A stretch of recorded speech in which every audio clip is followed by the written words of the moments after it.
Do you think that drive of not quitting is also the reason why you're so successful in your business? No, I'm successful. One, like I'm a God girl. You know what I mean? Like there's a calling over my life that I know is beyond me. I don't understand it, but I'm certain that it's like divinely led, and I'm grateful for that. I also know that the other reason I'm successful is because ultimately it's not about the stuff. It's about how many people I can reach and help. And that has no limitation.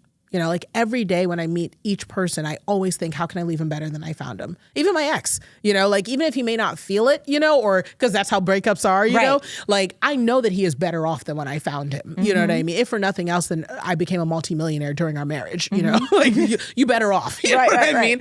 So it's just like every single person I meet, I really want them to be better when they leave. And that's what I always aim for. But that also means I've had to grow in my approaches, how I do that, you know, where I apply that energy, and also recognize sometimes better means that I do not continue to lend my gifts to you so that you can get better somewhere else without me. Like when I fire people, you know? How hard is that for you? Super easy. I could fire your people. If you ever wanted someone fired, just text Oh my God, me. are you serious? I would do it happily. Literally. How did you get comfortable firing? Comfortable? Oh, I love firing. So Why? Here's why. The languaging I always use is of the mindset where I don't want to keep you here when clearly the thing that you need exists elsewhere. And it would be wrong of me to continue to keep you away from where your purpose is. Like it's a releasing, it's not a firing. I love this approach. Yeah, and it makes it, so that's why I'm like, oh, you need someone fired? Like I will make them walk out of there being like, gosh, I'm so glad I'm leaving. I was going to say, everyone you've probably fired loves you. Nope, literally not true. But maybe some. I didn't say they agree all the time, but I'm saying that is the approach. Like, but it's the truth. It's the mindset I take into it. You know, it's like I literally take the mindset of you're going to find your next great thing no matter what. And every day you're still here, I'm keeping you from it. I am literally being a barrier between you and your greatness. I know this isn't it for you, you know, so you need to go. Right. And that's the kindest thing I can do. The biggest hack I tell everyone is that the best way to be successful is to make your money before being successful. So one, because it helps you retain the right to say no. So I don't have to be on everyone's stage. I never feel that hungry, you know, like I'm like, like I could do it. And if it's not going the way I want it to, we just don't do it. So when I was filming my TV show with a major cable network, an opportunity people would kill for, I literally, if they wanted me, there was one scene where they wanted me to explain at the time to my then 8-year-old daughter, have the sex talk for the first time. And on camera, and they came out for the first time because they thought it would be really great content. And they brought out a crate with cucumbers, condoms, and all these different things in there, saying like, and we'll use this, you know, and won't that be an interesting, funny moment? We'll let it happen organically. And the way I shut that down, I said, absolutely not. Like, this is not entertainment. It's not funny to me. This isn't appropriate. And they were like, but we already have this scene, and the scene was already approved, and this is really the direction we want to go. Well, we have to figure out another direction. And also, who approved it? Wasn't you? Who approved it? Wasn't me, you know, but it's like, I appreciate very much the intent of what you're trying to do. I get that we all have a job here. If anyone understands business, it's me. But we can end this today and I will continue to eat. So I don't have to do this. And so what happened was we sat there until they figured out a new scene because I don't have to do it. Because you weren't going to exploit I was your going to family. exploit my daughter. That's crazy. And again, that is what's beautiful about making your own money first. So I tell people all the time, like, yes, I have a lot of income streams. So I consult and I have podcasting and I do TV and I do speaking, but any one of my income streams can fund my entire life. Ooh. So because I'm able to do that, it means that if I turn one thing off because of stress, there's still revenue in another place. So just like stop working for free in all these respective areas.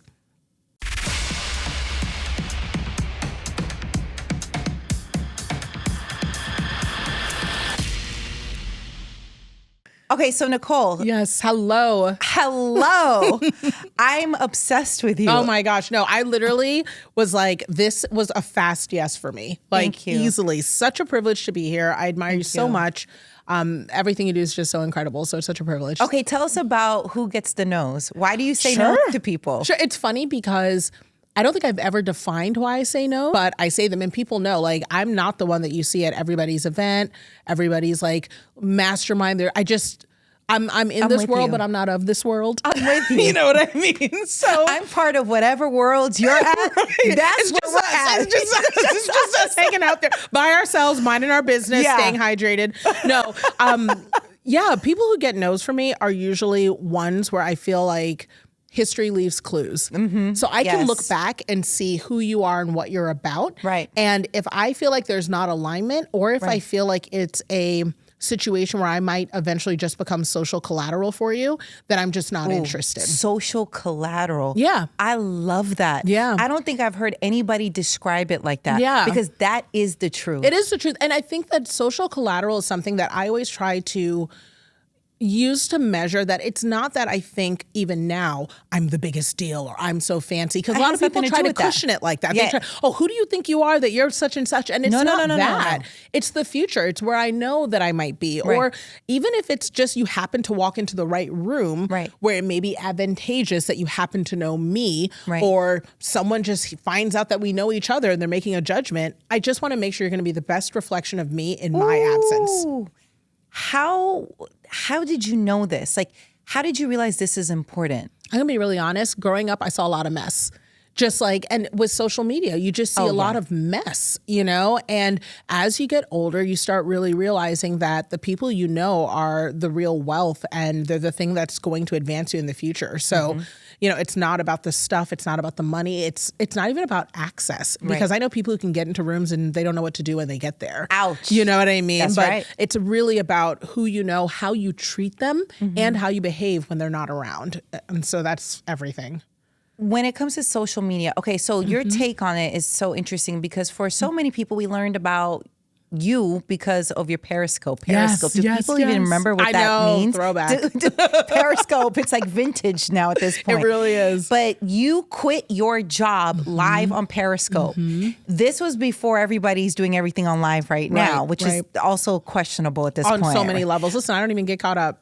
Right. At that time, why did you do it? What were you thinking? And what did you want us to take away from that? I think the biggest thing about how I use social media is to be social. You know, a lot of people get on social media with an intent to make money, or an intent to showcase a certain lifestyle, or sometimes to seek validation for whatever, you know, or because they don't have anyone else to talk to, you know, like that's a real thing.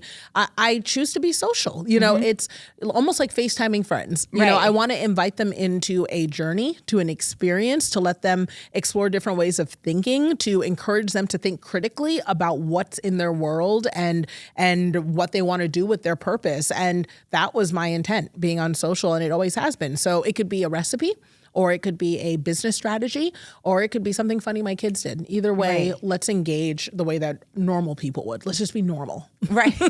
Were you nervous though? You disclose a lot of information. And then also on reality TV.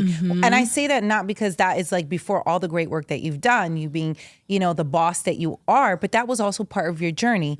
Was there at any point where you're just like, you know what? I got to pull back.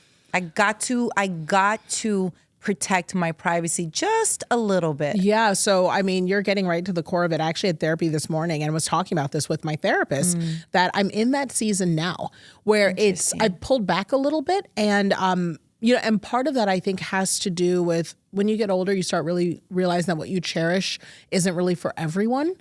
And I kind of call it a potent pause, if you will. It's just taking a moment to say, can this be on a delay before it's shared with the world, if for nothing else but for me to enjoy it a little bit? And that's what I've been doing with social more. I love that. Wow. I think that's so powerful. Because there's nothing wrong with wanting to share information, right? But pause. But that pause, something that I everything. think we don't, like we should take that serious. Like we should cherish the fact that I don't have to. Yeah, and not right away. I mean, so much comes, I tell people this about business also. If there is a contract or a business deal or an opportunity that's put in front of you and they're not willing to let you sleep on it, then it's not for you. Like you should be able to sleep on an idea and come back and the deal's just as good. You don't have to jump on everything. And social media is the same way. And it's always interesting because, you know, people will say, oh, Nicole, you share a lot. You seem very vulnerable. You know, it seems like we can see all these things of you, but that I share what I'm comfortable with. A phrase I commonly use is share your scars and not your scabs. So not while I'm still healing. I share while it's healed over. It just may seem fresh to you. Wow.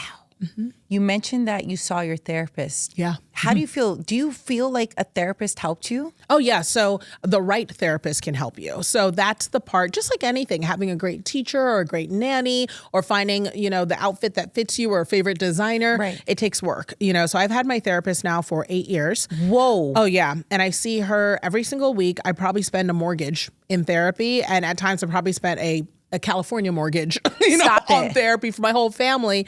And it's been transformative. It's a thing that I do for me.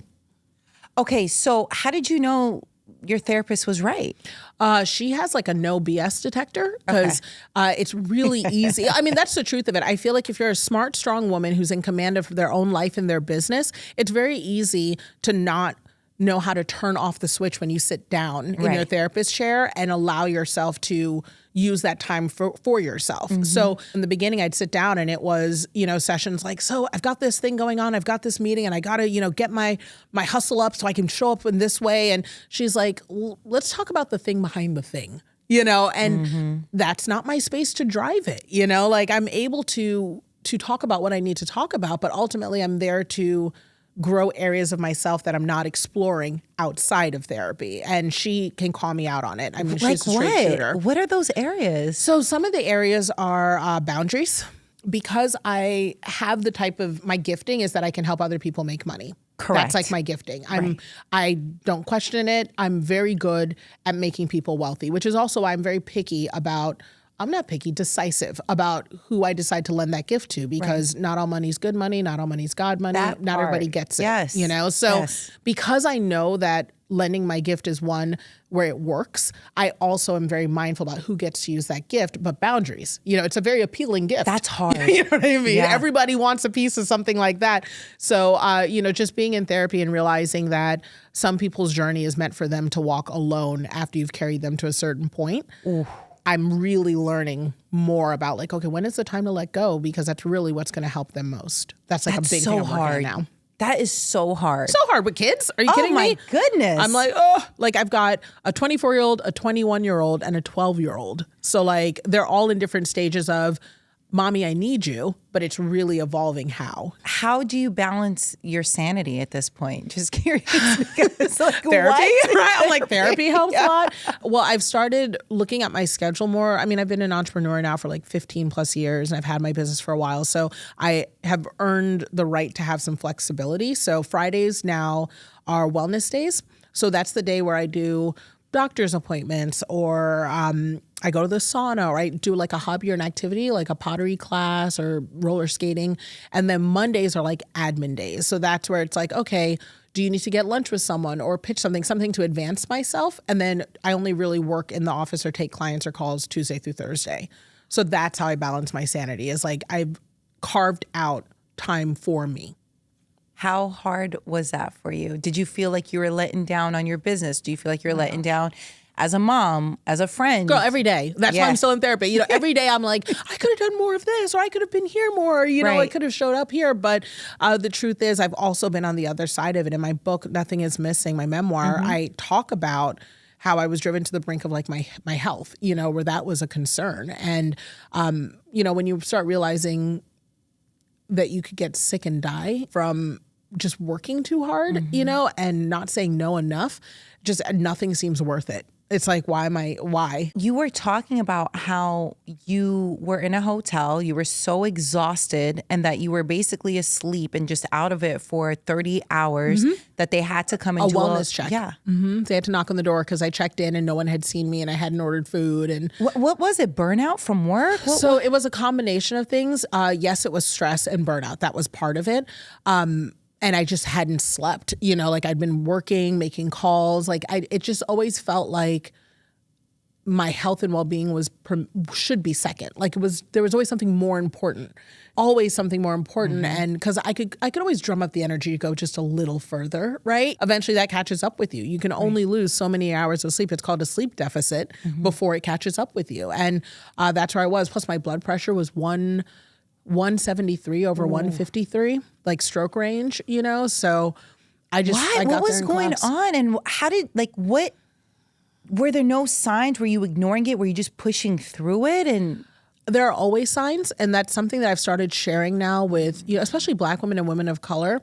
I believe that because we live in a world where we are constantly having to look out for ourselves and our well-being, we've become acclimated to a level of anxiety and stress that it's so the norm that we don't recognize as it starts to ratchet up, our baseline is already not normal. You know, if you have to walk around worrying about your constant well-being and safety, you have acclimated to a level of stress that is not normal. So what has happened was I ignored the signs because I was used to chaos within myself. I was used to a chaos created by the society I was in. So it wasn't weird to me. You were just functioning. I was just functioning. Was part of it was the norm. Normal. It was normal for me. Wow. And also I always try to tell people when you hear, oh, they died of stress, or oh, they worked too hard, or they worked themselves to death, that is the final outcome. Prior to that, they had heart conditions. They were having headaches. They were, missing activities and tired and not getting enough sleep. All of those things are signs that your body's breaking down. We just don't register it as needing change until it's too late. Wow. Yeah. Okay, so now is there a sign that you're very sensitive to, that you're just like, okay, time for a break, time for wellness, time for my sabbatical? What is that sign? I definitely think that in 2023, my primary focus was two things, and it applied in my business and my personal life. And I told my team, I said, this is what we're following here about everything. The first thing was, we're not going to kill ourselves behind this work. So whatever comes in, if we can't figure out a way to do it without having to put in extra hours or feeling like we're rallying all the troops, and I don't mean not that little push across the finish line. I mean, if we're going above and beyond for no good reason, right, we're not doing it. And then the second thing is we're listening to our intuition. If it just doesn't feel good, it's not worth it. Right. This whole concept of scarcity around opportunity, scarcity around the ability to hustle and grind, like you can't hustle and grind if you're dead. Right. So, there will always be another day, and it just isn't worth it. So now that's what I listen to. If my intuition's like, this is going to be team too much, even this is the greatest thing ever. I love meeting you. I love being here. I love the work you do and the work that your husband does. And this is just so... It's so fulfilling to be able to, sit down, because I don't do a lot of interviews with someone I really admire and respect. And if for some reason I woke up today and I was too tired, I would have to let you know I couldn't make it. Right. And you hope that people can understand that. But you also recognize that it matters that you understand why you did it. That's the most important part. And, also now that I'm older and a mom and going through the work and just the journey, I have more grace. I have more understanding.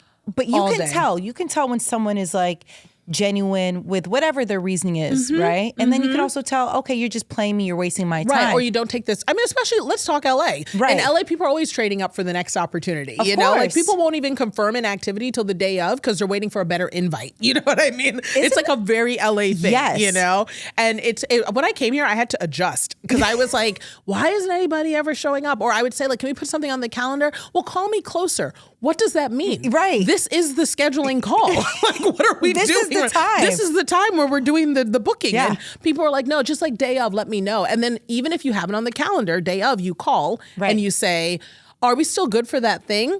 And they might be like, oh man, it's raining.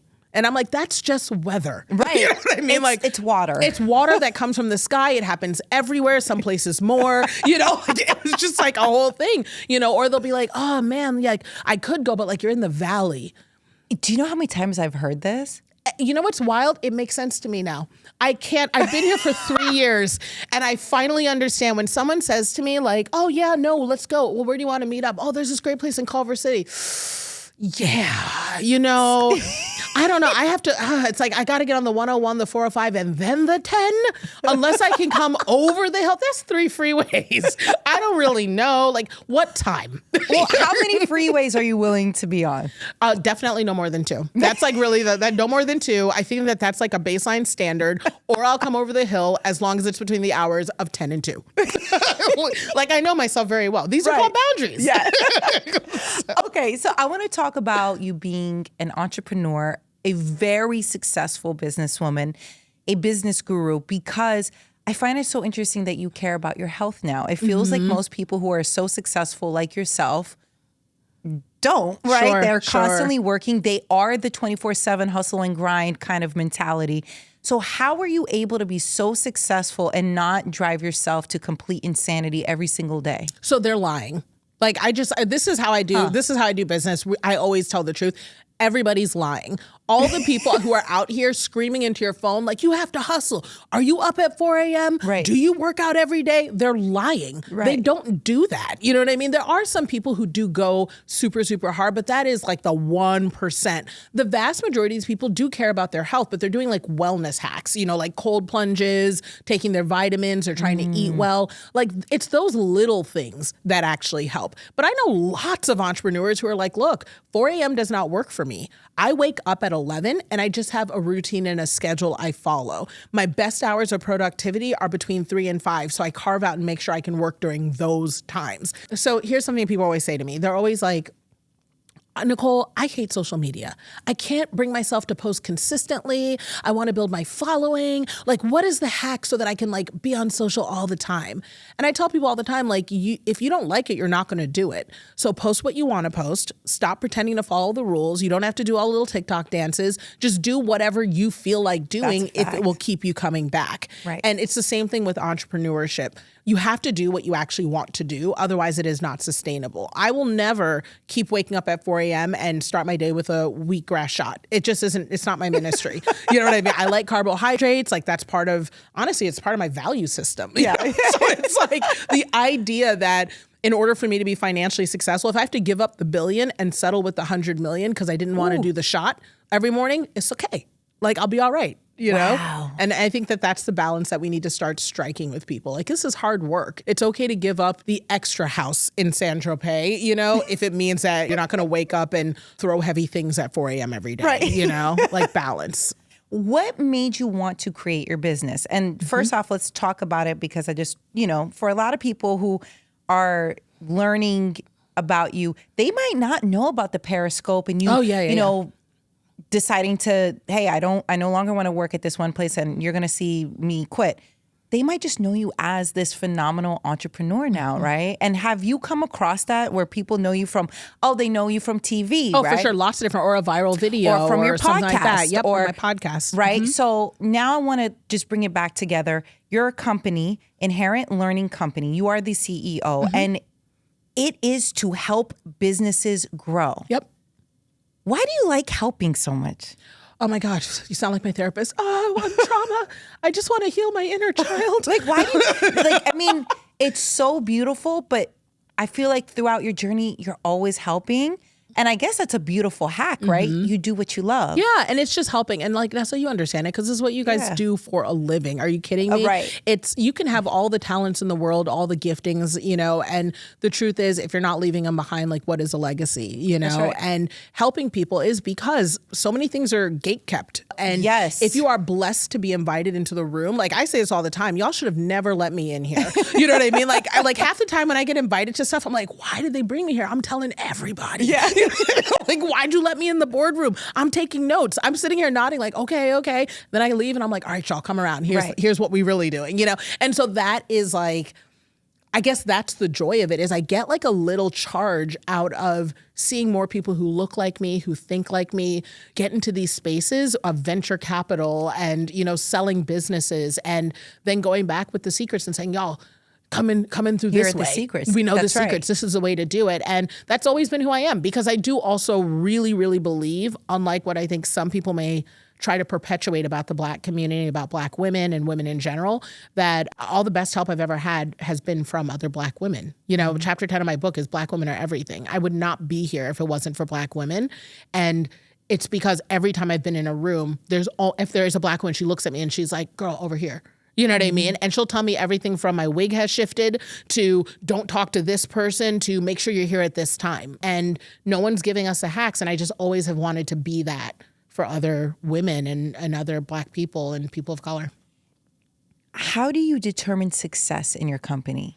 Well, I'm not successful if my people always need me. So that's a huge part of it. You know, if I'm not training people to think like me and be able to make decisions and grow independent of me, then I'm actually not doing my job well. So you'll hear all the time in the internet space, people, I have sticky clients. My clients always come back and people never ever leave me. But if you're empowering people well, they should be able to operate independently of you. It's kind of like parenting, right? If my kids never fly the coop, then did I even do my job well? You know what I mean? Right. What does this all mean? Yeah, what does this all mean? Like if they're here all the time, and they will be, but they should have someplace else to go. That is the goal. Do you feel like, I don't know, when your clients come to you, they're in complete despair and they're looking, like how does I've had those. You want to hear a story? Yes. Yeah, I've had a few of those. So, I will get clients in any range. Some of my favorite ones, honestly, are the ones who are like, I don't even know what I want to do. I just know that I'm called to do something more. They're great because they are untarnished, unblemished. I can just start from scratch. We don't have to unlearn, right? The ones that I do best with are people who are like, I have a business. I have kind of done some work and I have a little bit of a name or I have an idea of dabbling. I just know I'm working hard and not really making what I should be making. I need the fine tuning. I need the gatekeeping codes. You know what I mean? I've done enough on my own, girl, help me. Right. But I will also get people who will come through the doors who will say like, look, I made $1 million this year. I haven't paid my taxes in 3 years. Oh my. I didn't know what I didn't know. And I just started and was making it up as I go. And I realize now you can't skip steps. And I need help with my back end. Like, what is what? Like, what is the difference between an accountant and a bookkeeper? Why do I need both? Just simple things where you don't even know what to Google. And I do get clients like that. And it's great to watch the turnaround because the answers are there and there's an answer for everything. There's no mess you can't get yourself out of. How do you know the answers? I've made a lot of mistakes. And I'm also fearless about asking questions. And I think that is probably what I really do is that I'm just asking questions. I know what to ask. And then once I take that piece of information, I usually know where to go with it. But I did this for corporate America for 10 years prior to going out on my own. And when you can play with like multi-billion-dollar corporate money and they'll come in and they'll be like, make it more, it's pretty easy to do. It's never enough. It's never enough. You can do the dry cleaner down the street, at that point. It's never going to be enough. It's never enough. So what were you doing before you became an entrepreneur when you were working in corporate? So when I worked in corporate, I worked in international healthcare. And so I would help create the product and then I would help sell the product. And so I needed to know everything from what the client needed to, sort of how to adapt it to fit their needs of their consumer. So you get to dabble in a lot of different areas. It's business development. Mm-hmm. And now I do the same thing. I just do it for different people. So it's interesting because people in this, there's a lot of coaches and consultants and, in the internet space, I feel like everyone kind of does that as a side hustle. But I literally do the same thing that I've been doing the same job for almost 20 years. But it's nice to do it for different people now because it's beautiful. So people can come to you for different types of businesses. Mm-hmm. It's not business is business. Yeah. Okay. It's foundational. It's like being a dentist. Everyone has a different mouth, but teeth are teeth. You know what I mean? So, and when it gets to an area where there's some like specialization, I can always tap someone else for that area. Mm-hmm. But there should always be someone who's kind of looking at your business from an overhead view, saying, okay, well, the core strategies, what are we trying to head towards? Have we hit these steps? What's the structure of our team? Do we have the right accounts? Is everything built in the right direction? What are we missing? Like those pieces are the same. It's why on the New York Stock Exchange, you'll see that all these companies are different industries, but they're all listed the same because we're measuring their money. Yeah. Did you go, taking business courses? Yeah. Or is this just something? It's so hands-on. Some of it's hands-on. And I think through the years, one of the beautiful things about being a consultant is that you touch a lot of businesses. So what I always find is I'll meet people who are excellent coaches and consultants in this space, but really it's industry specialization or it's specialization around their own experience.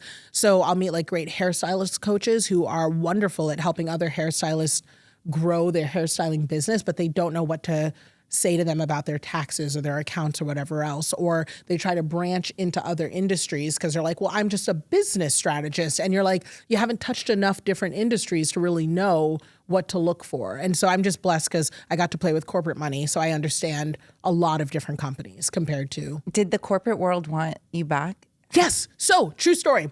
After I quit my job, 2 weeks later, they called me and they offered me close to double my salary. It was like multiple six figures to come back. And when they called me, I was sitting outside of like a strip mall. I was with my eldest daughter at the time, who was only probably maybe 17. And she was in the car. She knew about the whole you quit your job thing and everything. And I literally took the phone, I put it against my chest, and I looked at her and I said, they want me to go back. It's a lot more money. And at the time, I think I had maybe 11,000 in the bank, which is not a year's salary, you know? And Absolutely I'm like, not. like I'm working, I'm booked, things are looking great, but I'm also like, you We know, don't 2 know. weeks. Right. We all know 2 weeks into entrepreneurship, I want to quit everything. I'm like, this is crazy, you know? So I'm like, here they are calling my bluff. And she looked at me and she was like, don't take it. I would be disappointed in you if you took it. Why? Why did she say that? Because she remembers nights of her going to sleep and waking up and I'm still up working. You know, and I'm not advocating for that. You know, it shouldn't be like that for too long. Right. But everyone has a season in the beginning where you've got to put in the hours for it to count. Right. You know, you've got to knock down the doors. You've got to pitch. You've got to be humble. You have to sweep floors and pick up boxes. And I think that's what a lot of people forget is that humility that comes with those early weeks. And it's needed. And it's needed. Like it's needed. training ground. Like Yes. you can't skip those steps by just going on TikTok. You Right. know, like if you're on TikTok and you think you're too fancy to stay after the event to help clean up, then you're never going to really get all the fruits, Say you it know, again. that come to you. You Yes. know what I mean? And so she saw me do all those pieces. And I think that for her, it was kind of like, if you go there, what was the point if you go back? You know? And I was like, you're right. Like I honestly, if she wasn't there, I don't know if I would have taken it. You know what I mean? I love that you listened to her. Yeah, me too.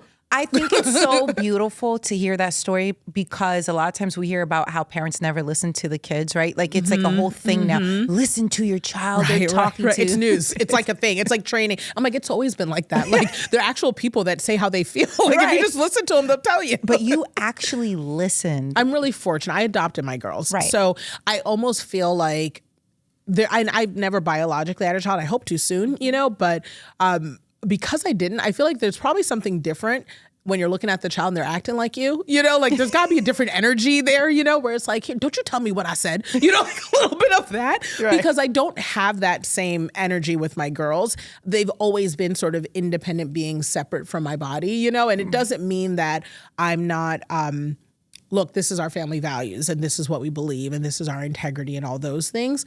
But we have always been very communicative where it's like, how do you feel about that? Or they joke, what's your mom's favorite go-to phrase? Tell me more about that. Yeah. They're like, tell me more about that. Tell me more, everything. It's a great phrase. It's a great phrase. They're going to use that for the rest of their Literally, lives. tell me more about that and Botox. Right. It will get you through the teenage years because on, yeah. Botox, my face won't show how I really feel. And then tell me more about that is just a flat statement where it's like, you can say anything crazy to me. Tell me more. Tell me more about that. Like, oh yeah, mom, so I met this guy and I'm really thinking like he wants to go out and this might be I will never forget when one of my daughters, I won't put her out there, told me she was ready to lose her virginity. Oh my. When I tell you, I was so thankful she felt, see, you hear the octave? I was so thankful. This is the reframe that she felt comfortable. Absolutely. To have it's every parent's dream that Right. before it happens. That you have this that they'll have the conversation. However, I was not ready. There's no readiness that will prepare you for that moment because in my head, I'm like, you're not 35. Why are we having this Right. conversation? It's too soon. Right. It's too soon. It will be terrible. You don't know what you're saying right now. You don't love him. You don't love him. Yeah. Trust me. You don't love him and he doesn't love you. And you cannot afford any of the outcomes of this situation. Right. Right. And she's literally, but you know, Botox. So I just straight face. And then, you know, I just say to her, oh, so tell me more about that. And I just let her go. And it was great because as she was talking, well, yeah, because I really like him. And, you know, I think I'm like at that age where it's like the right time. And so I was just letting her talk. And then finally she was like, I was like, well, what makes him the right person? You know, because I realized a lot of what she was saying was about how she felt she was ready. Right. Herself. You know, 'Cause she is amazing Of and course, she's great. Of course. She was like, you know, this is what I need. I was like, you tell me, like, what makes him the right person? She was like, well, you know, honestly, I guess maybe it's just because he is the person right now. Maybe he's not. And I was just I was like, well, you tell me more about that. Tell me more. Tell me more. And then eventually she was like, yeah, no, maybe not. Maybe not. And it ended up not being him, which was great. Oh my. So, but like she talked herself out of it. I was so happy. Parent hack. You were such a great Parent hack. sounding board right there. Yeah. It was But you know amazing. what? It just shows that you've built this level of trust with her. For her to even come to you and even open this and have this conversation. What? But you wonder did why good. my blood pressure was high. Because these kids come to me every day. I'm African. So like my parents, like all the time, you are trying to kill me. Eh? That's how I feel. My kids all the time. I'm like, why are you telling me this? You don't want me to survive. You want me only to suffer. Oh my God. It's like, But I feel like, is that why kids are here? Literally, to help you grow. Because when your kid looks you in the face at their high school age and says, I'm ready to give it up to this little bald-headed boy down the street, and you have to get who you know ain't nothing, okay? Nothing. And then I have to get up and go to work, and someone comes to me saying, hey, I'm dealing with this drama, but you don't even understand. I have no capacity. Right. Okay. Today's not the day. Today is not the day, and I'm not going to get into it with you. I'm dealing with real issues. Right. So yeah, it helps. Parenting's it's a journey. Oh, it is. And I want to talk more about that, especially because you do talk a lot about it in your memoir, which we're going to talk about. But I do want to ask you about you starting your business with just $24 in your savings account. Yes.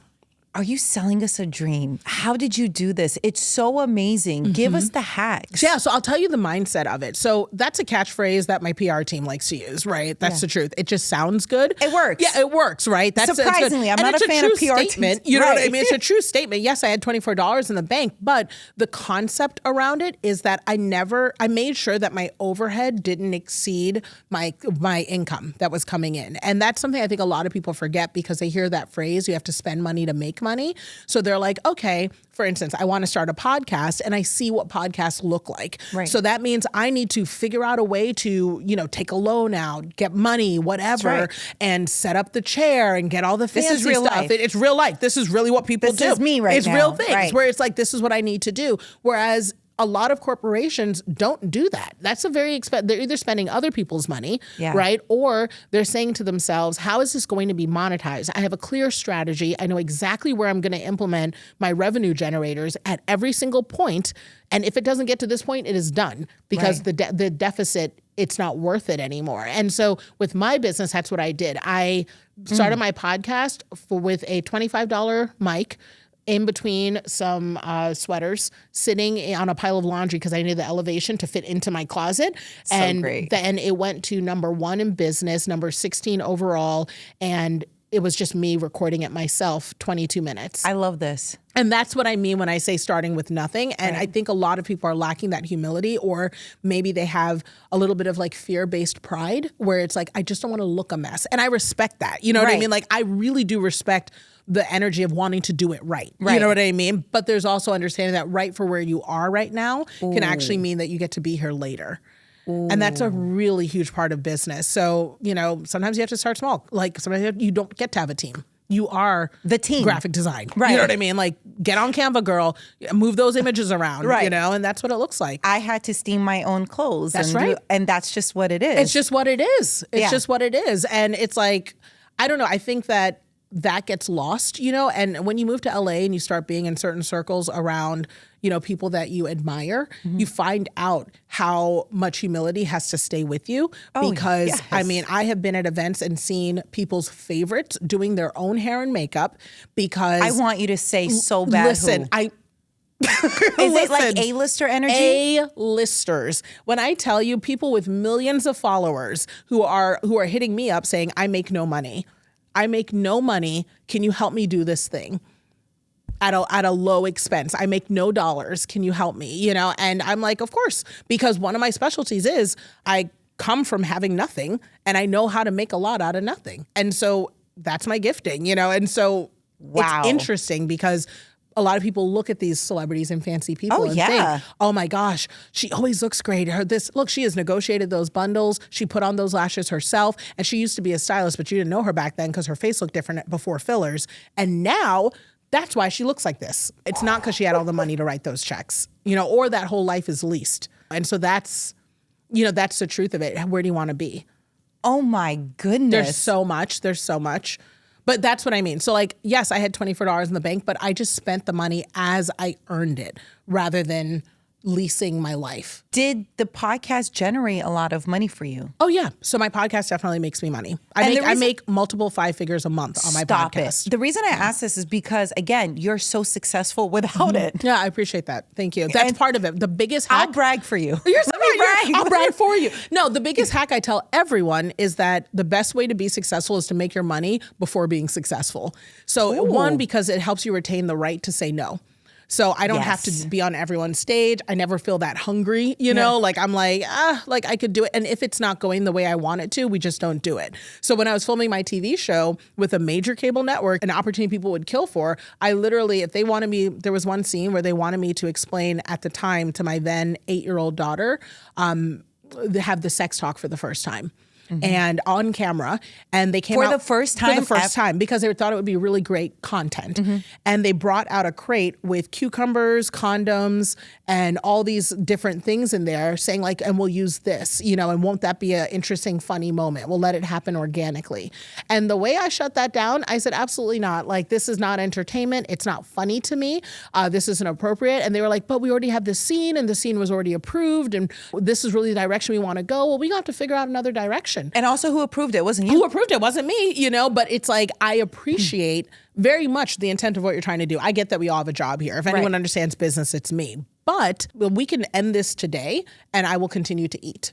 So I don't have to do this. And so what happened was we sat there until they figured out a new scene because I don't have to do it. Because you weren't going to exploit I was your going to family. exploit my daughter. That's crazy. And again, that is what's beautiful about making your own money first. So I tell people all the time, like, yes, I have a lot of income streams. So I consult and I have podcasting and I do TV and I do speaking, but any one of my income streams can fund my entire life. Ooh. So because I'm able to do that, it means that if I turn one thing off because of stress, there's still revenue in another place. So just like stop working for free in all these respective areas.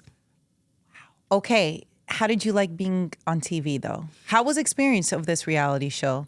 So again, I was very curated about what I wanted to do. I didn't just jump in and take, a lot of people are just so pressed to be on TV that they'll take whatever. So we all know reality is not real, right? So I made sure that the opportunity I picked was one where I felt like I would know what each scene was going to be and that I was aware of the limits for my kids and that there was a lot of structure around it. Yeah, I wasn't just going to let you free follow me with a camera in my house. Right. That's just not a thing. Absolutely not. I have adopted kids. Their biological mother's still in their life. I don't know what and I have teens. I didn't know what I was going to get on any day. Like they weren't going to just have a camera on to catch it. You know what I mean? It is true chaos. You know what I mean? So reality TV for me was a great learning experience about the dynamics of what it's like working with networks and filming. I love doing TV because the elevated platform and what you can do with the reach is so meaningful. But I also appreciate that my financial standing gave me autonomy. It gave me the ability to retain my personal agency so that I could not be compromised. And when I see what happens when people try to compromise you, you know, your husband being a great example of that and what it takes to stand on that. You know, I'm just grateful I never did. And I always want to be in a position to be able to continue to say no. It's so powerful. Saying no is so powerful. It's so powerful. People will try to take that from you. And it is like the one thing you will always have. Yeah. You know, so it's just, especially with this generation, if there's anything I want them to know, it's like being famous at all costs is not worth it. Oh, no. Yeah. Not at all. But they think it is. No, and you know what? We don't know what all this social media is doing to us. Oh, we have no idea. Listen, in 10 years, I'm like thinking of some of the things that these kids are putting out. In 10 years, because Gen Z's just now like, this makes me feel so aged, but Gen Z's, they're having babies. Right. You know, because they're like 22, 23, they're getting my married. gosh. I know. Wow, okay. I know. Gen Z is like 26, so they're having kids, getting married, which means that in 10 years, they'll think like us. Right. And they're going to be looking back and saying like, why was I eating those Tide Pods?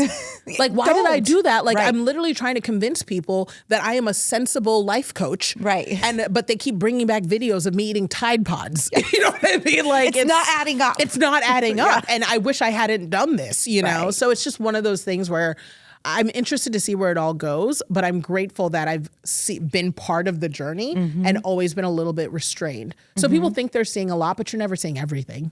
Yes. I feel like you do a really good job with that. Thank you. I try to. People also, though, and we were talking about this offline before, people feel entitled, though. Oh, yeah. In this day and age, it's getting worse to seeing even more. Right. Like if you're vulnerable, they're like, okay, I appreciate that you told me this horrible story about like how your mom passed and you had to like witness that. Right. So what'd she die from though? Right. You know, and you're just kind of like, Okay, wait, hold on. And there's no processing, right? It's not a genuine place of a conversation in general, but there's so much people are making so much money off of trauma. That's right. And trauma exposure. Oh, yeah. And it's like the thing that's so weird to me is we're in such a season, not that people who do terrible things don't deserve to be exposed on some levels, you know, especially if they're still in positions of power. But it's this idea where it's like, no, we're exposing things about particularly women and Black women just because it's entertainment and fodder and it's profitable. And it's awful because it's like, if this person isn't in a position where they're talking about their body or in charge of things, why are we posting a picture of what they did privately in their home? It's not our business. I just remember when that wasn't okay. Right. You don't talk about mamas, you don't talk about children, you don't talk like, but now it's like anything goes. And it's just, it really makes me wonder about the integrity of, like you were saying, grace. I don't know if it's going to change. I don't know. I don't know. I feel like, well, what would be driving somebody to do this? Are people getting paid? Are they benefiting from I feel like the word toxicity is so overused, but the trauma, also another overused word. I get it. But like, is there something going on that they're getting paid? I mean, there is a dopamine and serotonin rush from watching drama. There is a dopamine rush from validation, likes and clicks. And I think that now we've cheapened ourselves where we don't even need the money anymore. That's enough.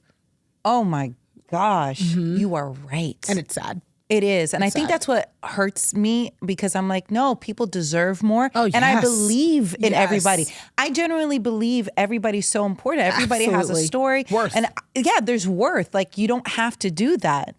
And I think that's what makes me sad, that you feel like you have to because that, for whatever reason, is the only way, and it's not. It's not. And I mean, again, we're parents, you know, and I think that the best thing we can do is help our kids have a strong sense of self so they can't be shaken by somebody else's opinion, and then making sure that they know their sense of worth, and then also giving them a place to put that effort, which is part of why I'm so big on entrepreneurship.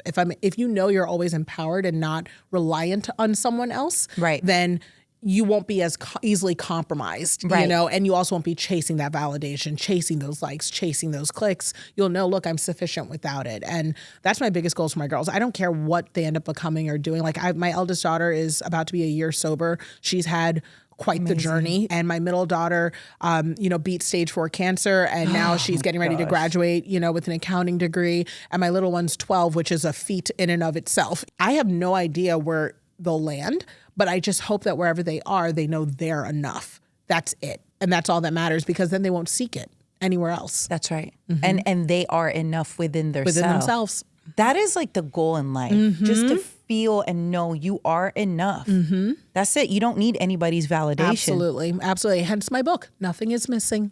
At all. So tell us about the title. Is that where it's inspired That's where that comes from. I didn't realize for so long I was seeking completion, fortunately, through positive means, right? Because there are people who don't feel enough, who, you know, are struggling with addiction. There are people who don't feel enough, who are in bad relationships. And, you know, fortunately for me, it was, oh, maybe I need another job, or I need another million, or I need more clients, or I need, you know, more access, or whatever. And so I was doing that to the point where I made myself sick. And now, once I started seeing other areas of my life starting to struggle, you know, my marriage was falling apart, you know, I didn't feel like I had enough time for my kids. Like, I just didn't feel good physically. That was when I was like, oh, what am I chasing? If all these things were to be gone, especially when my daughter got cancer, I mean, that will tell you what really matters to you, because you will give everything up. Like, I mean, literally, if they had said, take my arm, take my whole body, take it, I don't care, save her life, you know? Once that happens, you start realizing, if I was ready to give up all those things without a second thought, how important were those things to begin with? You know, and that was when I was like, you know, what am I looking for within myself? And I talk about it in the book, but, you know, kind of went on this journey. And it was when I realized nothing's actually missing, that no matter what I have, I wake up with the same amount of worth that I go to sleep with. And nothing in that day changes that worth. It doesn't go up and it doesn't go down. It's the same. I am worthy. And that made it so that everything else had more meaning, where I could say I'm adding, right? Like I'm adding to life, I'm interacting, but it doesn't change my value, you know? When the diagnosis came in for your daughter, did you question life? Did you just start going down this rabbit hole of like, why me? Why her? Why us? Why everything? The first thing that came to mind when I got that diagnosis was, this is so wildly unfair to her. And I knew, because I would have to tell her at some point, you know, like within that day, we have a very honest, very truthful relationship, that here I am having to hold this moment where now you're just a kid, and minutes from now you'll always be a girl who's a cancer survivor. Like there's no going back from that, you know? And it was just, I just remember thinking, I just got her. Like she's had enough, almost as if in life, if you've gone through a certain amount of struggles, you should be absolved of having to deal with them from then on. I mean, she, you know, dealing with the adoption and just everything with my girls, I'm like, how on earth could this also be your lot in life? You're such a simple child. You don't deserve this. Not that anyone does, but you know, and I just knew, one, that she was going to live. Like, I just knew that. There was a strange piece in my spirit about that, but I knew that we had work to do. And I also knew that whatever it was so not about me. And I just needed to be able to be as flexible for whatever she needed in that season. Right. So if she needed me to sit in the room, if she needed me to run around the hospital and check every vending machine for strawberry Pop-Tarts, because that was what she was going to eat that day, like, I needed to be free to do it. And that was when the priorities got super clear. Because it used to be they need money. Right. So that, like, I just got to fill the bank with money because I got these babies and that'll help me do the things. No, like, she needs me, you know? Like, so I have to be free and alive and here to do it. And that just shifted everything. How did you find the strength? You know, I'm still processing it, honestly. Yeah. I think that there's a compartmentalization. Anyone who's ever had to take care of someone or caregive, and when I say take care of, I don't even just mean take care of them in the context of sickness. I mean something that one day you'll probably write about in your memoir, but in the days after Colin made a lot of his choices, none of us will ever know what those quiet moments were like for you as a partner and what it takes to compartmentalize what you needed on those days because you were being a partner. Make me cry. And it's the same thing, you know, and it's the type of thing that deserves words and not captions. You know what I mean? Yes. It's like, it's got to be a thing where people are going to have to sit with this and highlight and underline, you know, but people don't understand the setting aside of self that you do for the people you love and how long it takes to unpack that you had to be in the room for them completely. But you were also dealing with your own trauma. But right. It like did not matter at that point. At all. And so I'm still unpacking it. I'm unpacking seeing all the things I saw and experiencing all the things to the person I love the most. And it also makes you more compassionate. Oh, yeah. You know, like I look at you and I look at so many women, you know, like Chadwick Boseman's wife, having to carry that, knowing by herself, not by herself, but you know what I mean, within their bubble for him so he can do what he wants, but also honor him. Honoring him. It's like, again, it makes you so compassionate because when I hear about things, when I see stuff, I think of the people around them as well. And you know they're only able to do it because they have safety. And that safety is being created by a you. Right. And it's a cost. It's a cost. That cost. It's a cost. You were going to do everything possible to make sure that your daughter felt safe, protected, supported. Somewhere. Right. Everyone else can come for you. But here, you are safe. But here, you are safe. You are safe. Say what you want. I will continue to point you towards straight. You know, when the whole world is telling you you're wrong, I'm going to tell you right now. So when my daughter was hearing from all these doctors, do this diagnosis, do this thing, whatever, I would sit her down, I'd look her in the face and say, this is what the things mean. What do you want to do? How do you feel? What seems right to you? Here's what they're recommending. What seems right to you? Because you are your own person and you have the right to have that agency and that say. You know, this isn't a world where people are going to tell you who you are. And even if it feels like what you're doing might be different or wrong, you know. Like, you know. And it's so important to have those people around you. And to have to be one of them, I also appreciate those people around me who are like that for me now because the sacrifice that it takes. Everybody has their own stuff. Oh, yeah. You know, like when I think about the fact, like you are raising kids and you have your own career and to have to deal with people saying stuff, especially because like I'm in a loving relationship now and I don't even like when people don't say they don't like his haircut. Right. Imagine. And knowing that you can't say everything you want to say. Come on. Especially because it's also not about you. Like, Facts. you know, to have to be all of that. And then again, the quiet moments where it's just kind of like, I'm strong everywhere else, but I'm crying here. Oh, yeah. And you're carrying them. Devastation. The heartache. And then it's all right, now we're going to put you back together and set you out. But then once they're out the door, it's like, all right, now it's my time to shower. Right. Now I it's can my eat. time Maybe to I'll eat. eat. Maybe I'll if eat I today. have an appetite. Right. Let me go to therapy and talk a little bit about myself. Right. Because my partner, my child has no space for me. That's right. But I'm not mad. Like, because At all. they need all their energy They for their need all fight. their space to carry what they got going For their on. fight, you know? They can't carry our space. They can't. And it's okay. And it's you know, okay. because you take turns. There are different seasons. We That's all have right. memories. But yeah, I'm still unpacking it, you know? And I think that it may be a lifetime of unpacking, but I wouldn't do a single thing different because she's here. Oh my And that's goodness. all that matters. And then when you talk about your eldest daughter and her recovery, Yeah. right? How proud are you? So 2 days ago, she called me and she was complaining. And she was complaining about having to work all the time and about not having enough time to like take her college class and being frustrated. She's in a sober living facility, you know, so it's just, you get to come and go, but it's like an apartment where everyone's just really focused on sobriety. And she's like, you know, and I have like 2 meetings, but I'm the founder of the meeting, so I have to go, but they're not fitting in my schedule anymore. And then she stops and she's like, you know, there's no drama in my life. I think I'm just complaining about adulting. She's 24, you know? And I was so happy about it because she wasn't calling me to say, I drank. And she wasn't calling me to say, I got into a fight. And she wasn't calling me to say, I don't feel like I have choices in my life and I don't know what to do, or why am I like this?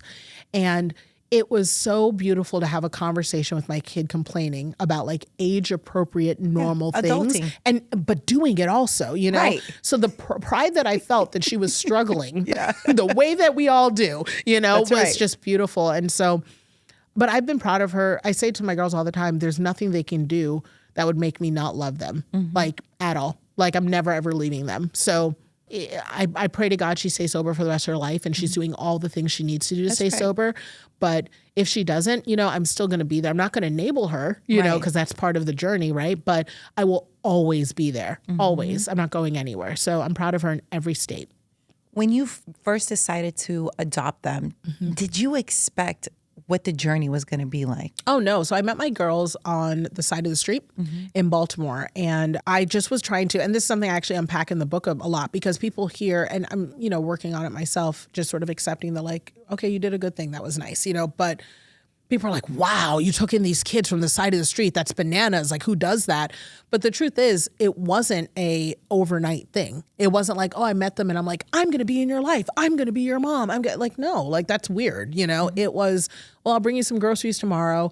Oh, are you having trouble in school? Oh, why? Oh, you don't have Wi-Fi? Well, we have Wi-Fi. I'll pick you up and I'll help you with your homework and I'll take you back home. Like, it was a very normal thing. And I just kept rising to whatever was necessary. And I think that one, that's part of personal growth. When I look at the growth of you and the foundations and the work that you do, you're very responsive to the need. So it's kind of like, okay, I'm in this and this was kind of what we intended to do, but we're realizing this need exists. So let's also do this need. And that was very much what it was. There's no way, if anyone were to ask y'all 15 years ago, if you thought you'd be here. No.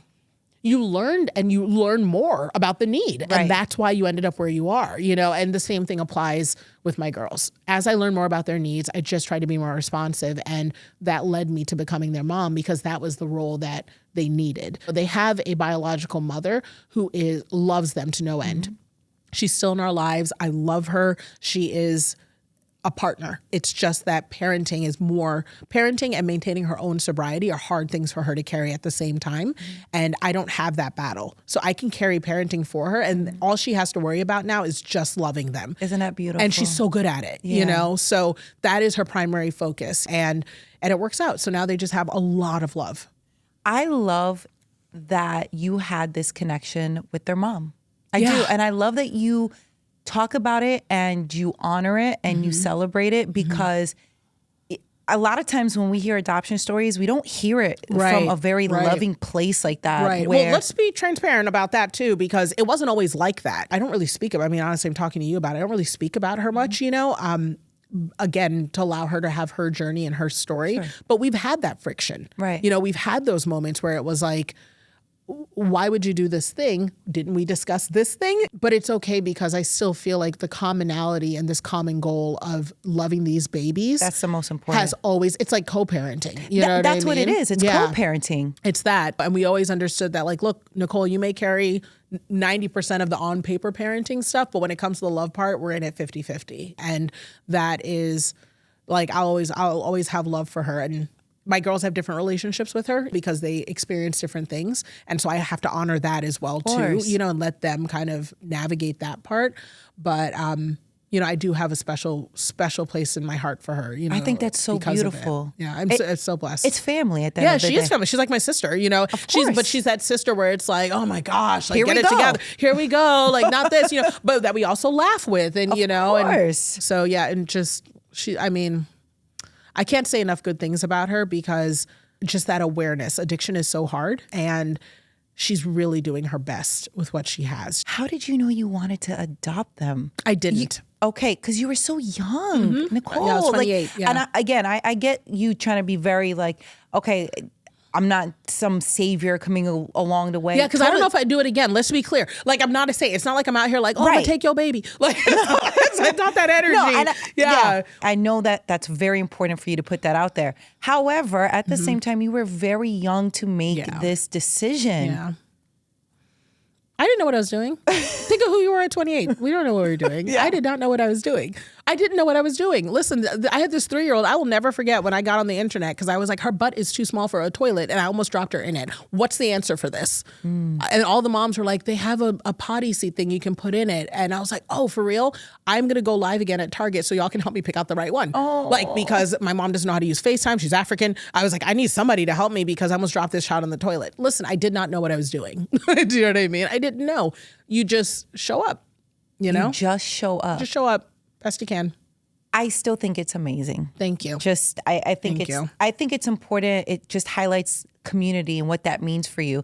And when you talk about internet aunties and what is an internet auntie? Yeah, an internet auntie is, at least in our world, they're people who've seen the girls grow up. Because, I mean, now it's been almost 10 years. You know, so they remember when they didn't have teeth. I know, right? We're aging. I know. They remember they didn't have teeth. And so, like, and they remember the graduations. And they've seen them go through these journeys. So, and they really have helped. Like, they've helped pick out prom dresses. They've helped us figure out, just because there's nothing like a collective of women to gather information, you know? So if I'm like, can y'all listen to this cough? Like, that's a real thing. People are like, I can't believe you went to the internet for that. But who am I?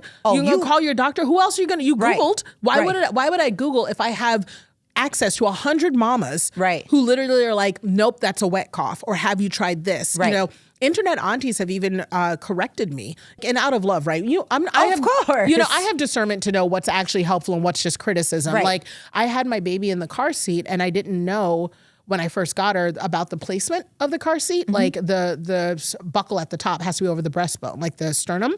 And one of the mommies was like, hey, this is too, or the aunties was like, this is too low. That needs to be higher up on our chest. I didn't know that.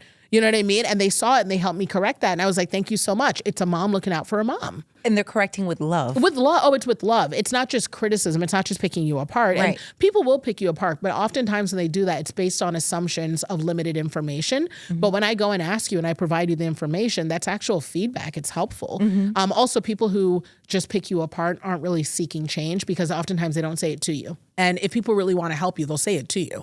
Yeah, like, and that doesn't mean in the comments. Like, they'll say it to you and make sure you understand so that you can progress. And I've had that too. Like, even where they should be minding their business. People are like, I know, you know, I'm sliding in your DMs to let you know, I notice that you wear a lot of crop tops, and I really hope that you understand that you're a married woman and that can lead a man astray. And like, you know, I get those types of messages too, you know, but I understand that those people think they're helping, and I respond to them differently because they really are trying to help from their own lens. So I give them the grace, but I also let them know, like, mind your business. And this one, you know, it's just a disagreement, right? We don't see things the same way.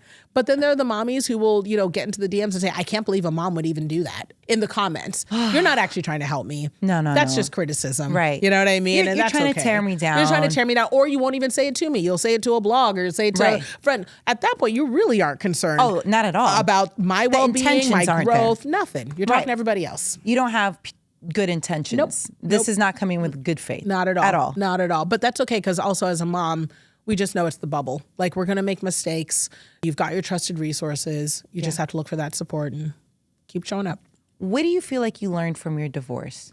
I literally was just saying this morning. I'm your therapist. I know, right? I was like, you are and you're dangerous. my therapist. Okay, you are like literally. It's like, oh, come sit down, Nicole. It'll be a light chat, Nicole. So Nicole, no, we're both each other's. I want to know how good your therapist is. What have you learned from your divorce? So I've learned a couple things, or well, I'll give you two. The first one is who you are attached to is probably one of the most important decisions you'll make in your life. Yes, yes. One of, and I don't even mean that in an all negative way or Absolutely an all positive not. way. It will affect so much about who you are and how you're shaped. And no matter what, you can still come out for the better. You know what I mean? Like it doesn't have to be bad, right? You know, but that attachment really is going to shape how you see yourself, particularly as you're growing, right? So that is huge. And then the second thing is, it's never always their fault. Right? Like in any way, shape, or form, it's never always their fault. And whatever drives you to leave, you know, or to create change, or if you are left, whatever, you're still going to need to unpack your level of responsibility in that scenario. You're gonna be called to the table to figure it out. And the longer amount of time you spend avoiding that conversation, that's the amount of time that you are keeping joy at a distance. Joy resides with accepting the truth around your level of responsibility in that scenario. Let's go. So some people look at me and they're just like, man, Nicole, like, I mean, it's been years now at this point, like almost 4 years, but like people are like, Nicole, like, you know, it feels like you moved on quick, like you're getting remarried, like all this, you know, what's going on? And I was like, no, like I just did the work. You know what I mean? Like when I say really did the work, one of the first things I did was I was like, to the point where my therapist at a point was like, girl, like some of this stuff was not you. Right. It's really not you. I know. I literally am like, no, but like, what if I knew this? Like I could have done more. No. That one's just a regular textbook. Like shouldn't have been you. You know, but literally like just spent a lot of time unpacking what was my level of responsibility here? Where didn't I exercise a boundary? Where could I have shown more grace? You know, how could I grow? Because I knew I didn't want to do it again, you know, and I'm getting remarried now. And there's so many times with my partner where I want to say this and this is how I would have reacted. I love and value and cherish this person, this relationship. I'm going to show up better because this matters to me too much. You know? I love this. Yeah. What are you going to do different this time around? In your opinion, that matters the most to you? I'm listening more. That's a huge part of our relationship is just like really trying to listen, not just for what's said, but for what's not said. So when he says, hey, he's a producer, you know? So when he's like, hey, I'm going to be at the studio a little late, I start looking around and saying more like, look, I may be working, but I can get home a little early. What can I do when I arrive to make it more comfortable when he arrives? And he does the same thing for me. So it's not like it's one-sided, which is part of why we're together, you know, it's just that mutual care of each other. But that's a huge part of it. It's just listening more for what he's not saying. If he says I'm going to be home a little late, he may not be asking me to make it easier when he arrives, but maybe he is, you know what I mean? Like through the sharing of, this is something that I'm doing for us and our family. It's the thoughtfulness, It's a thoughtfulness. And I think I was so focused on business and so focused on family. And I did take care of family. I mean, I was a Proverbs 31 woman. I could mend a hole. I could grow my entire Thanksgiving dinner. Okay. I could build a house. If they sell roofing shingle at Home Depot, I would be up on that roof. Like I had all the skills and I applied them all. But I think that, again, when you are in a relationship that has growing personalities, you know, who you are I got married at 22 and who you are at 36. It's so different. And it should be.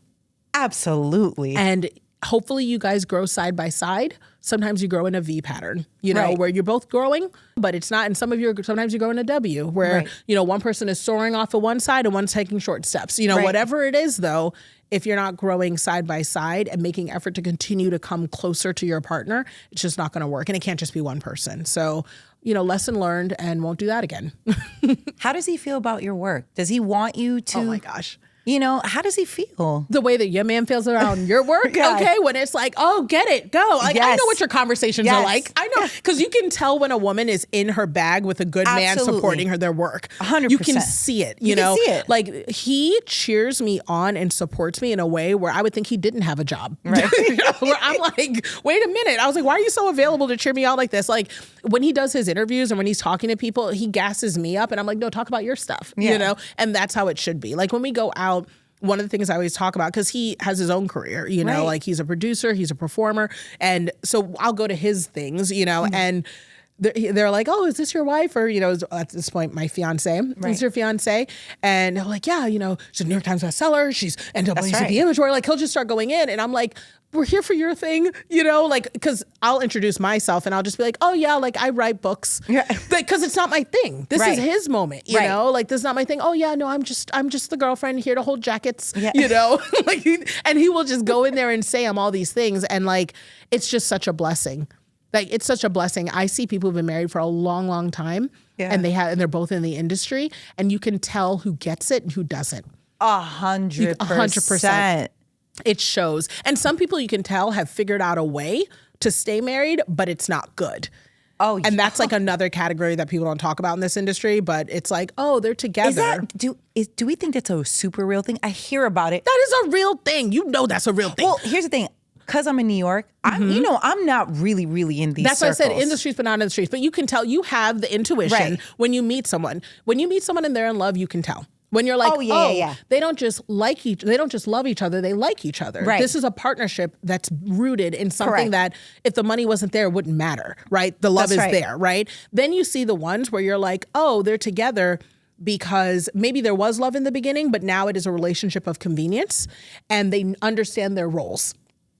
And, ouch. And it's the type of thing where if you're in love, you're like, oh, that is like hurtful to hear, but when you see it because the chemistry is not quite there, the energy is not quite there, but it works. And you can tell they both committed for their own reasons to stay there, whatever it is. And then you see the couples where you're like, oh, you guys are in competition in your own home.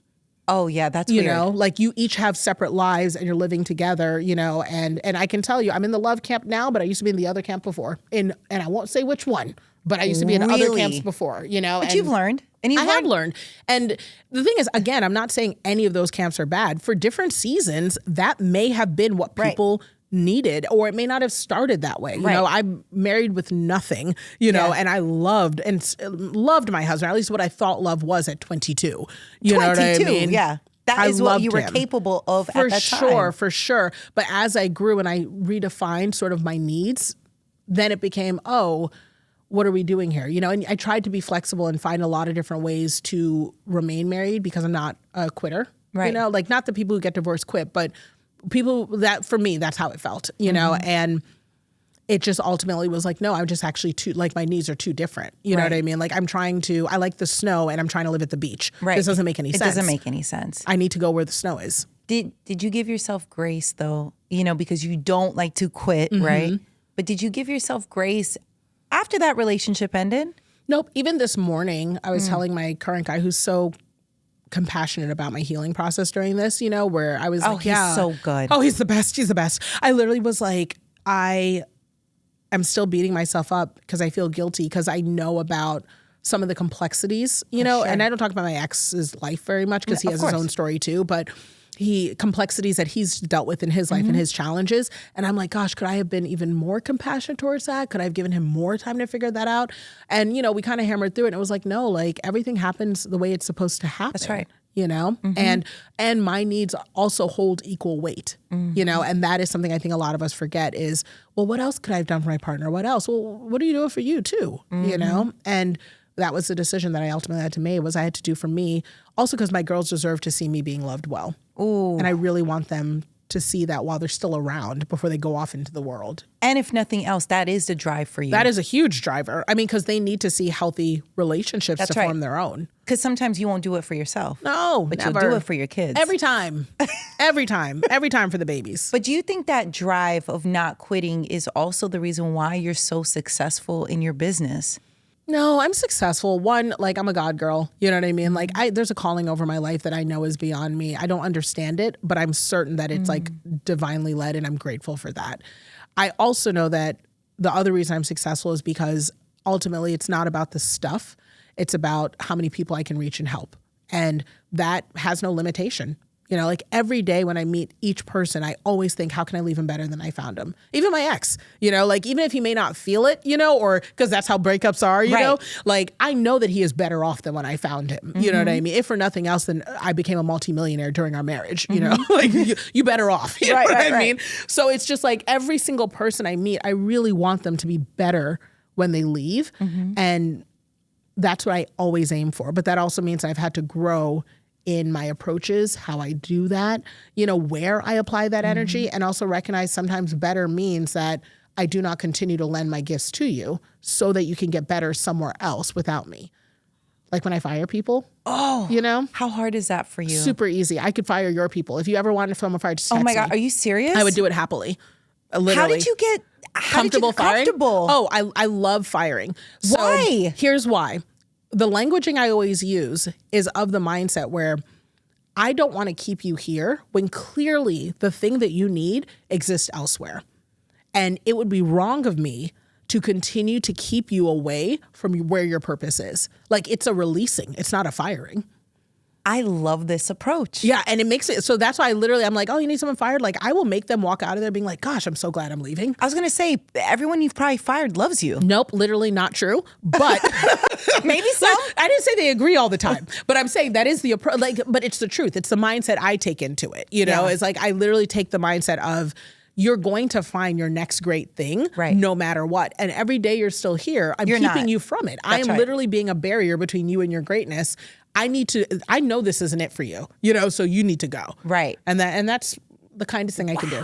What are some of your daily habits that help you be successful? I'm a big cheese eater. Yeah, I'm a big cheese eater. I just like to fly in the face of conventional thought where people are like, oh, don't have dairy.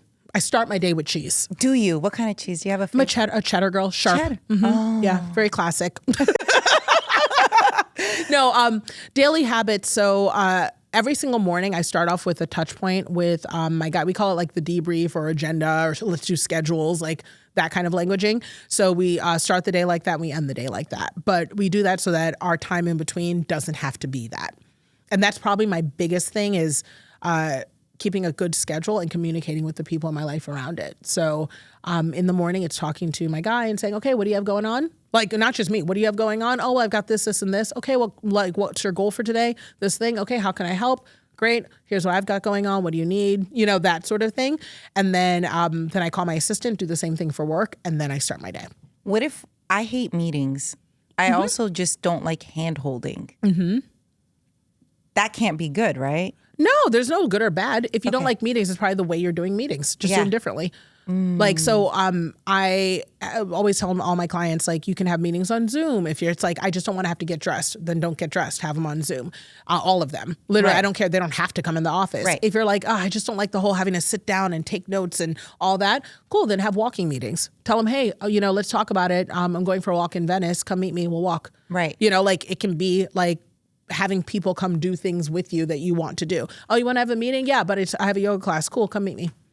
Interesting. Like, that can all be a meeting. You can talk about business literally anywhere. That's rich so white great. Men do it all the time. They'll literally be like, well, we're going hunting. You can come. I thought it was just in the movies. No, why? There's no rules. Do whatever you want. Do whatever you want. And then if it doesn't work, if they can't hang, they can't hang. Right. There's nothing like finding out that someone's out of breath to be like, all right. Yeah. Maybe we're not going to do business together. You know what I mean? You can't even hold your own. I'm going to release you. I'm going to release you. I'm going to release you to find what serves you. And I'm really sorry that I asked you to come skydiving with me, and we can talk about this at the same time. What's been the biggest hurdle for you with your own successful company? People management. Probably, which is everyone's thing, Right. I don't love managing large teams. Right. I am extremely passionate about the work that I do. And one of the biggest struggles I have is that because I have a public figure, and people see me there, they hear me talk about grace, they hear me talk about work-life balance, they hear me talk about all these things, and they think I run a charity.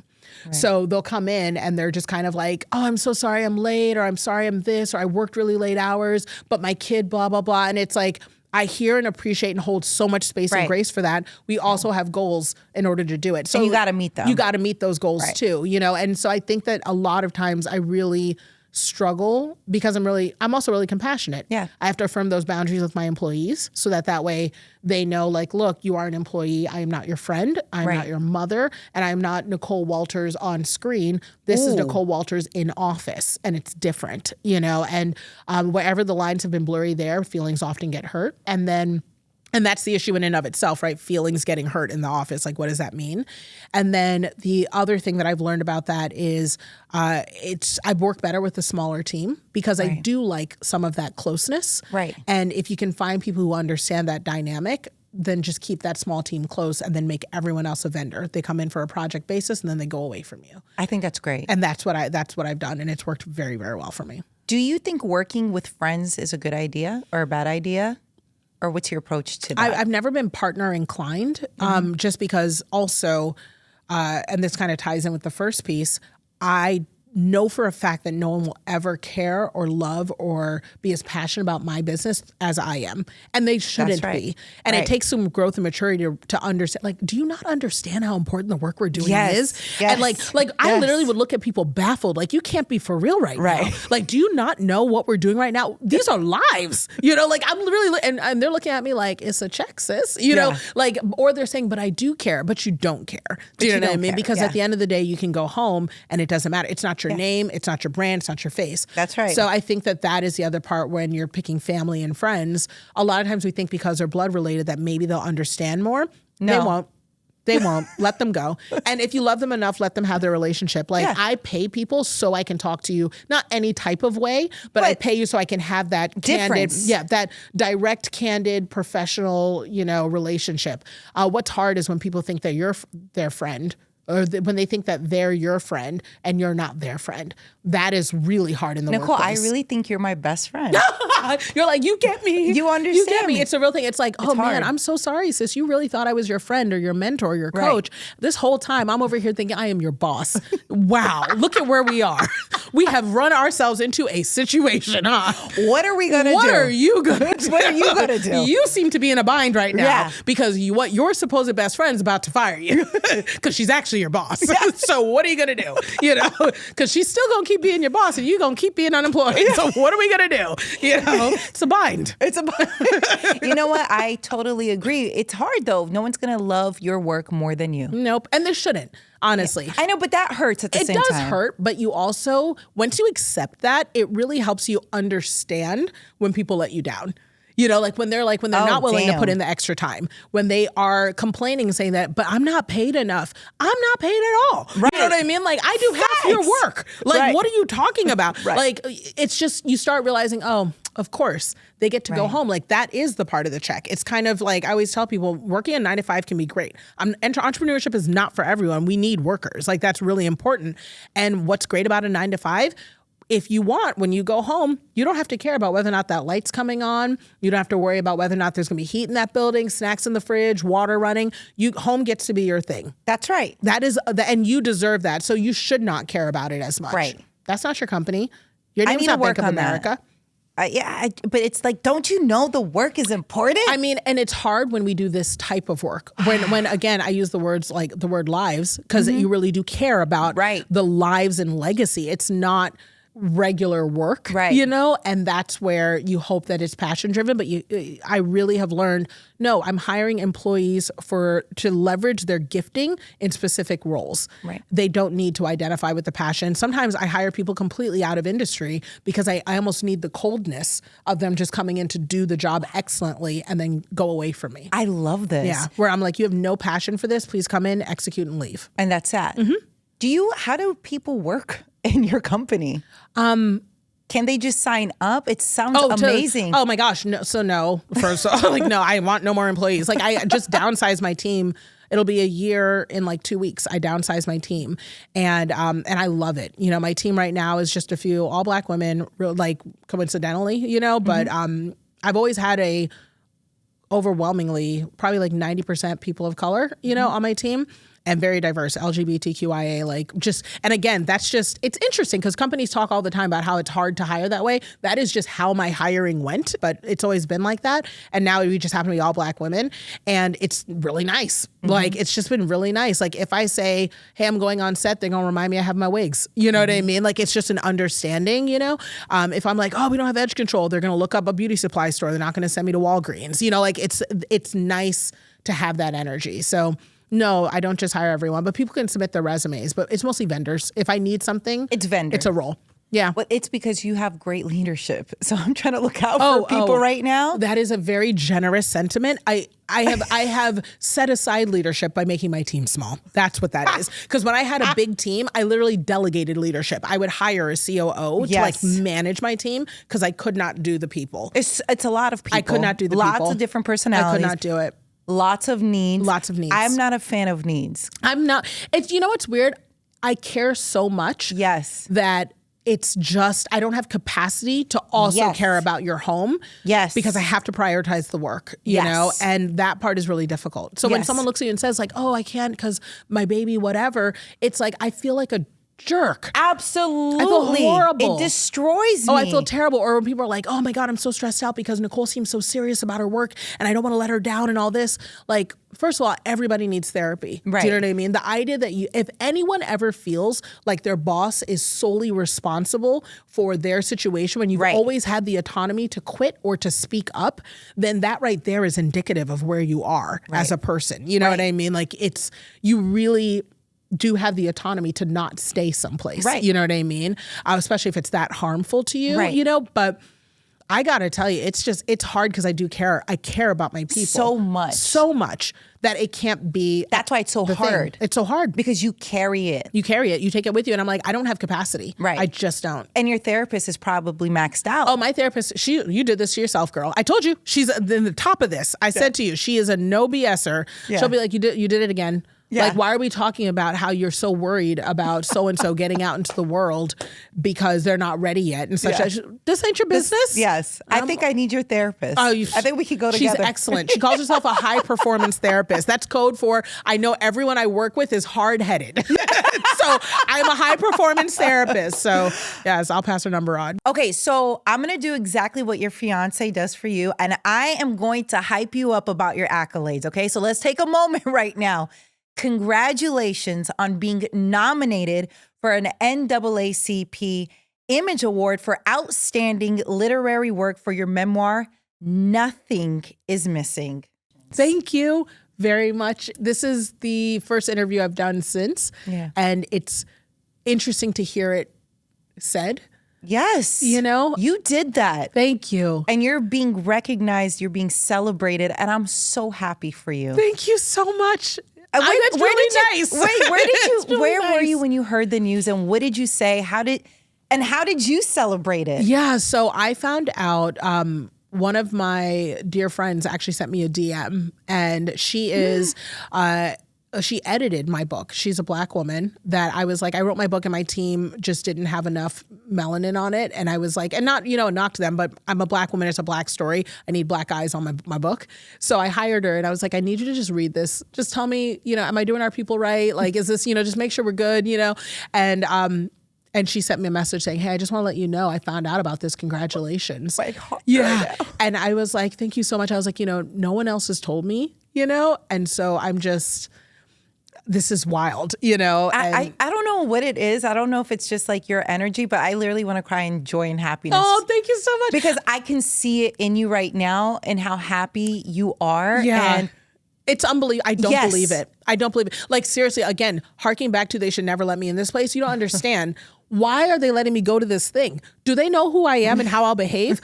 I literally, first thing I thought was I need a dress with pockets so I can put snacks in my pockets. Then I was like, because I heard these things are long. Second, I've got all the questions for all the people. They should not let me around these people. And then if I win, I'm African. We're very dramatic. If you've ever seen a Nollywood movie, I'm not going to make it to that stage. She's going to be wailing, oh, Father God, he has chosen me. My enemies have not succeeded on today. People are like, just say a speech, girl. You don't understand. No, this is part of the speech. Okay? I will start from my chair and work my way up to the mic. Like, it'll be an event. So... yeah, hopefully I didn't just keep myself from winning. No, yes, it is so important. I'm not kidding. If I win, I don't know what I'll do with myself. It'll be an event. I don't even know what I'm going to do with myself. Just so you know, and anyone who's listening, I'll be laid out somewhere. I'm worried that it's going to be in public. I don't even know. It's going to be amazing. Oh, my word. Listen, you deserve it. Thank you. More. A New York Times best-selling author. Yes. That's how we're going to introduce you for everything. I receive it. That's it. Nothing else matters at this point. I love it. Okay. I mean, I'm trying to add stuff. Once braided Beyonce's hair. You know what I mean? Rihanna's umbrella holder. Like, we're going to add stuff too. I just want a very stacked bio. It's already stacked. Business guru. You have your own business that's so successful. You've been on TV on your terms, by the way. Thank your you. podcast. makes you money. You have Yes. so many different streams of money. You give opportunity, and most important, your passion of helping is your business. Thank you. I'm mean- leaving feeling 10 feet tall. I I'm mean- like, oh my gosh. Not a lot of people can say that they do what they love for a living. Yeah. Yeah. Like, what a blessing in itself. It is. It is. And I'm very grateful. And I just hope to help more people do the same. And you are. You've helped me today. Thank you. And I love it. And I think you're amazing. And people can listen to your podcast. Yes. Okay. So tell us where All the everyone can things. find you, because this is just a snippet. People want more of you. You're the best. You're so good at this. Okay. The Nicole Walters podcast, available everywhere. And NicoleWalters.com is where you can find all my things. And you're not hiring? Are you sure? I am definitely, absolutely not hiring. Not while I have teenagers in my house. I'm at capacity. That's it. We're done. I love you, Nicole. Thank you so much for all the work that you're doing. And I don't know if people appreciate you enough. I don't know if you hear it, but I appreciate what you're doing. It takes so much to make your passion, your focus, your business, and like not get, beat down by the hurdles, because it's nonstop. And the things that you are dealing with, I want to know, but I also don't want to know. Listen, I appreciate you. Thank you so much. Thank you.